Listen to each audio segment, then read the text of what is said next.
tuvieron que intervenir hasta los presidentes de los dos estados, no por una cuestión de prestigio científico ni gaitas de este tipo, sino sencillamente porque los test suponen royalties y los royalties son dinero,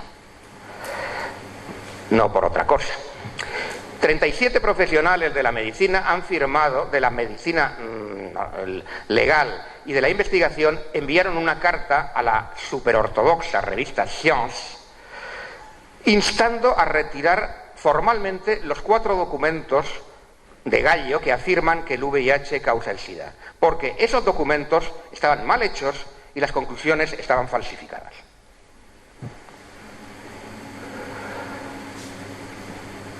Según investigaciones del gobierno de los Estados Unidos anteriores a esto, el trabajo estaba lleno de afirmaciones falsas y erróneas, negligencia en el mantenimiento de los archivos de investigación, gestión irresponsable, etcétera, etcétera. Y este es un documento gubernamental. Por lo tanto, Gallo fue acusado de mala conducta científica. Pero, ¿qué pasó? Pues al final se arregló todo. Se cambió la definición de mala conducta científica y todos están contentos.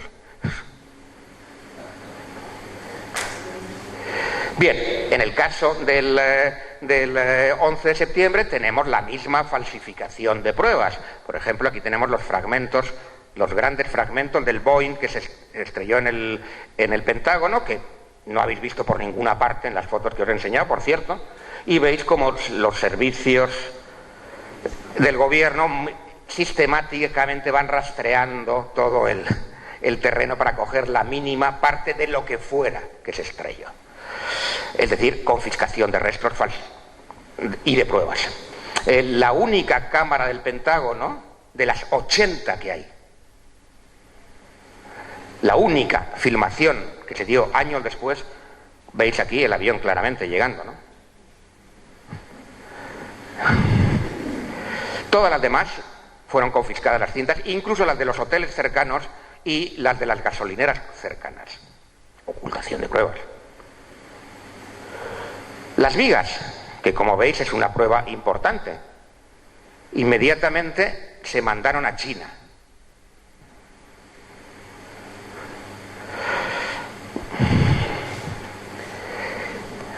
En el caso del SIDA estamos esperando la vacuna 27 años después, porque cuando esa célebre conferencia de Gallo y la ministra de Sanidad se anunció la vacuna en 2 años estaría lista una vacuna.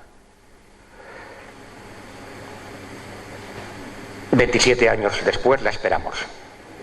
En septiembre del 2007 la multinacional Merck tuvo que detener los ensayos de una vacuna contra el SIDA porque estaba volviendo seropositiva a la gente. En julio del 2008 el doctor Anthony Fauci, el director del Departamento de Enfermedades Infecciosas, detuvo todos los ensayos de todas las vacunas de los Institutos Nacionales de la Salud. Aquí tenemos otra vez a Clinton, veis que es una perversión familiar lo de hacer propaganda en base para la hipótesis oficial del SIDA. Y hace unos días leía en la prensa que ahora nos amenazan con que ya tienen otra vacuna más. Estamos también esperando que se encuentren las armas de destrucción masiva que anunciaba Colin Powell como justificación para atacar a Irak después del 11 de septiembre. Curiosamente, aquí hay una anécdota divertida que liga a Colin Powell con el SIDA. Cuando el presidente de Sudáfrica se puso tan terco en no comprar el AZT y en cuestionar y en hacer una reunión con los disidentes, aparte de amenazarle, le mandaron a Colin Powell para convencerle. Pero antes de mandarle a Colin Powell, le habían mandado a Harry Belafonte. Bueno, son aquí muy jóvenes, pero Harry Belafonte es un famoso cantante norteamericano, con la particularidad de que Harry Belafonte volvió convertido en un disidente. No convenció al presidente de Sudáfrica, pero el presidente de Sudáfrica sí le convenció a él. Y después, como Harry Belafonte no tuvo éxito, sino todo lo contrario, mandaron a Colin Powell. Y detrás de Colin Powell ya sabéis que vienen los misiles Tomahawk en fin, lo de siempre. Las hipótesis conspirativas, es decir, las oficiales, del 11 de septiembre y del SIDA sirven de coartada para la guerra contra el terrorismo y la guerra contra el SIDA, es evidente. Producen beneficios materiales, eso también es evidente. En el caso del SIDA, beneficios económicos con la venta de los tests, los tratamientos, el reciclado de una industria de los retrovirus que estaba en el paro antes, ahora lo explicaré, el control de la inmigración y el crecimiento en general del complejo médico industrial.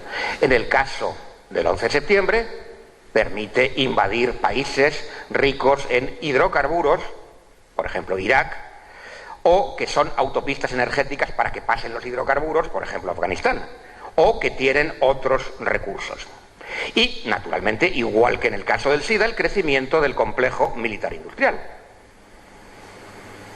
cuyos financiadores son los mismos, creedme. Pero hay también beneficios inmateriales. Los materiales son evidentes, pero no solamente son los materiales. Inventar al enemigo, ya sea el VIH o Al Qaeda, es crear una amenaza exterior, es convencer a la gente de que van a ser atacados por un virus o por Bin Laden, y eso produce miedo. Y el miedo hace que medidas que en otras circunstancias serían difíciles que la gente las aceptara, sean aceptables por gente normal. Cumple una función. También, ciertamente. Goering, el mariscal que fue juzgado en Nuremberg, decía: es fácil arrastrar al pueblo a donde se quiere y hacer que hagan lo que quieren los gobernantes. Basta con decirles que están siendo atacados y denunciar a la oposición por su falta de patriotismo que pone el país en peligro. Es decir, es una estrategia clásica. Este no es Goering, este es Zbigniew Brzezinski, fundador de la Comisión Trilateral, consejero de Carter, consejero del Centro de Estudios Estratégicos e Internacionales, consejero de diversas corporaciones, miembro del Consejo de Relaciones Exteriores, el CRF, que es quien define la política exterior de Estados Unidos. No el presidente, por supuesto, que siempre es un mero títere. Crear una amenaza exterior, dice Zbigniew, que sea percibida por la mayoría de la población como directa y masiva. Ha aprendido perfectamente. ¿Cómo vamos de tiempo? Pues me quedé cerrando 5 o 6 minutos. Vale. Dentro de los beneficios inmateriales no solamente está el miedo, están también el crear insolidaridad y racismo. Veis aquí este gráfico donde nos amenaza África y Asia. El tercer mundo nos amenaza, es el gráfico de la epidemia. Es decir, acusan a la víctima, en realidad. Aquí veis una estadística de cómo han ido subiendo los casos, pero estas son cifras acumuladas. Ese es un truco en epidemiología. Lo que normalmente nos enseñan son siempre cifras acumuladas. Estas, con los años aquí. Estas flechas son 3 de las primeras redefiniciones. Bien, pero es que en epidemiología eso no quiere decir nada. Si usamos estadísticas acumuladas, ¿qué quiere decir? A ver si nos... Es muy fácil. Este año tenemos 2 casos. Al año siguiente tenemos 2 casos. Ponemos 4. Al año siguiente tenemos otros 2. No hay ninguna epidemia. Tenemos los mismos. No está creciendo nada. Ponemos 6. Y así sucesivamente. Si usamos cifras acumuladas, tenemos una epidemia de todo. De cagalera, de la muerte, de lo que sea. En realidad, el análisis que presentó Harvey Bialy, precisamente biólogo molecular, en la conferencia del 93, esta curva, la presentó él, es exactamente el inverso. Al principio se dieron muchos casos porque no había test y se diagnosticaba a todo el mundo que era negro, o homosexual, o haitiano, de SIDA. Y luego esos casos fueron bajando. Por eso se redefinieron 7 veces, porque no había forma de justificar la epidemia. No existía. Sin embargo, al hacer las cifras acumuladas, sí, bien, es un truco, de algún modo. Pero un truco que se emplea concretamente aquí, por ejemplo, para crear insolidaridad con el tercer mundo y con los inmigrantes. Y es una insolidaridad racista que ya llega a límites inimaginables cuando se habla de cómo surgió el SIDA en África y las historias siniestras sobre eso. Otro de los beneficios, beneficios inmateriales es fabricar el consenso de la población. ¿Para qué? Es una estrategia militar clásica. Hay que conseguir que los objetivos de los ricos, que son cada vez más ricos, sean aceptados por la mayoría de la población, que es cada vez más pobre. Hay que crear el consenso. Todo esto contribuye a crear un consenso. Y conseguir que la gente acepte que los problemas básicos con los que se enfrenta la humanidad son el terrorismo, el SIDA, la sobrepoblación o el cambio climático. Coartadas que tienen como función ocultar los problemas esenciales y naturalmente impedir que nos enfrentemos con ellos. Encubren otros objetivos. Por ejemplo, la guerra contra el SIDA encubre la falsificación general de la causa de enfermedades. Tenéis una conferencia que di en la Facultad de Filosofía de Sevilla el año pasado sobre esto. Miradla si os interesa. Encubre la epidemia de drogas. Encubre el aumento de la pobreza, que es otra de las causas de inmunodeficiencia, no solamente las drogas. Las drogas lo son en el primer mundo, la pobreza en el tercer mundo. Ocultan factores medioambientales que las producen, la contaminación química, médica y radiactiva, y ocultan que hay un programa de control de la población.